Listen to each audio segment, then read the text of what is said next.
But we love drama. We love the gossip in our lives. Even when it's not true about ourselves, we say, do you know what this person said to me? This person called me a donkey. Even though I know it's not true, the other person that knows it's not true, but I love the gossip. I love the drama. When you go grocery shopping, which magazines fill the racks? People, time, this person's most beautiful. No, this person's most beautiful. This person's doing this with this person. All of the reality shows. It's gossip that kicks people off. It's gossip that keeps people too. We glorify it. Imagine that we made a pact with each other that we will not speak anything that is not verified, that is not confirmed, that is not true. Our talking would shrink to 10%. But we love it. And the media, which we created the media, propels that even further. But wouldn't it be more intelligent that if it's not true, to just let it go? Forgive and forget. It's an impotent statement. Why do I keep empowering it? Is it simple? Does it sound simple when it comes out of my mouth? No? Really? I think it's so simple. Okay. You're too complicated. We allow ourselves to be victimized, and we create victims of other people too, because we continue that cycle. Nice people who don't have anything, they didn't say anything, didn't do anything, they get victimized too, because of you and I. Okay. So friends are for fun.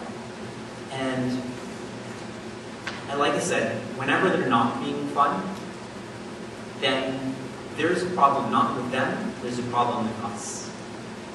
And in that situation, we have to be more rational, less emotional.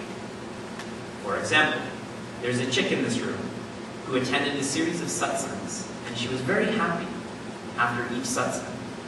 But then her friend would call her.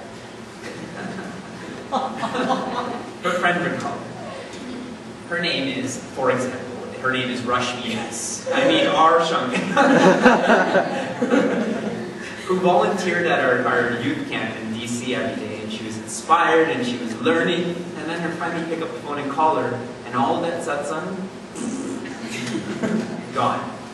And she vocalized it. She goes, what do I do in this situation? And I said that we need to be more rational. We need to be less emotional. We cannot let someone who is a source of fun bring negativity into my life. A friend is for fun, a friend is for support.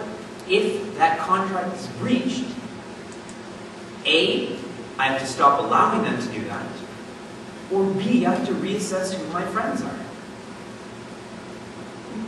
This is a huge issue for people like you and I. When I was in high school, I was very, very, very fortunate that I met a group of guys who gave me confidence. That's a gift that my friends gave me, and since I met these group of friends, I've never looked back. That's the power that they had in my life in high school. Imagine they didn't give me confidence, and instead they gave me the capacity to be mean, to treat people poorly. That would equally have filtered into my personality, because in high school, I don't care what my parents are saying, I don't care what my teachers are saying, I don't care what my religion is saying, all I care about is what my friends are saying. So I have to understand who a friend is and who a friend is not. So who is a friend? I learned a really hard lesson about who a friend is in the Vedanta course, interestingly. You all remember Vivekji? She used to be here. She's in charge of the library is called Shruti Mandir at Sandhya. And, interesting story, we had to do Narayana Seva for 1 hour a day. So I volunteered to clean the temple. Why? Because I'll never do it in my life here, right? Where's the temple where I live? So I happily started going to the temple and cleaning the steps and cleaning the cobwebs and stuff like that. all of a sudden someone sends me and says, okay, you're being called to the library. So I go to the library, and I'm like, okay, so what do you need? They're like, yeah, we heard you work well with computers. We want you to work in here. And I was like, what? I'm the last person in the world who knows how to use a computer. You know, we talk about gossip. 1 week into the course, people were gossiping that I knew how to use a computer. And that's a complete lie. So I work in the library, and she made me the person in charge of the library. And again, I told you about the difficulties of working in not-for-profit. Imagine trying to guide or lead a group of brahmacharis and brahmacharinis who are exact equal as you, and you've come into their country, and you're telling them what should be done and what should not be done. And so often I would struggle to get these brahmacharis to be at the library to work. Not for me, it's not my library, but just for the seva of the ashram. And it was then that I realized that a friend is not someone who's friendly. A friend is someone who's dependent. That's who a real friend is. We have so many people in our lives that smile and namaste and tell us great things about us. But are they helping us grow? See, a friend tells us how we are like it is. Tells it like it is.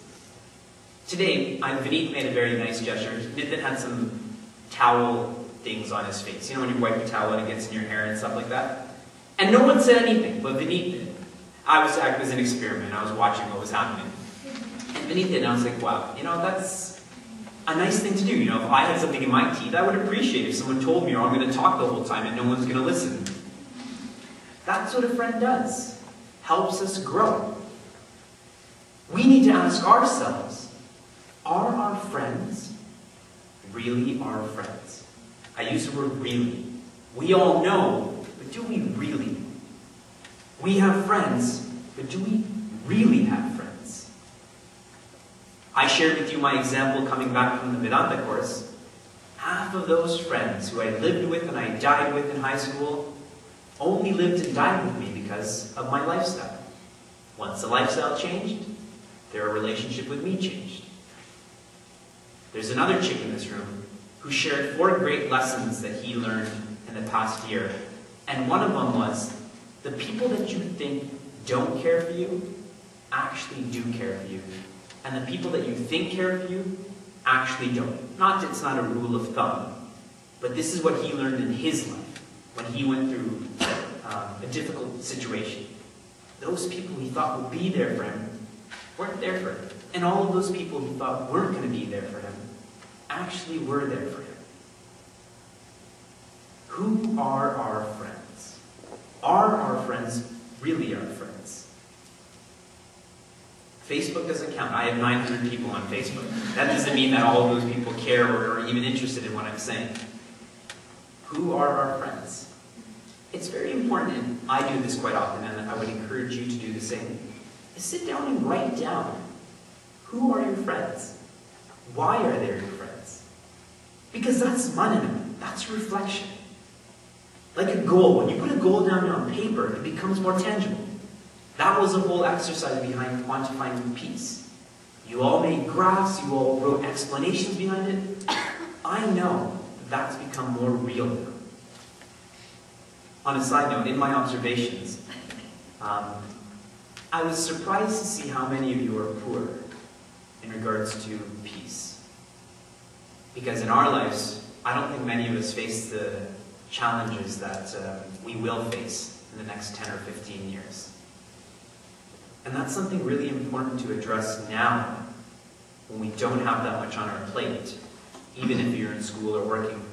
Only more is going to come, not less, in the next 10 or 15 years.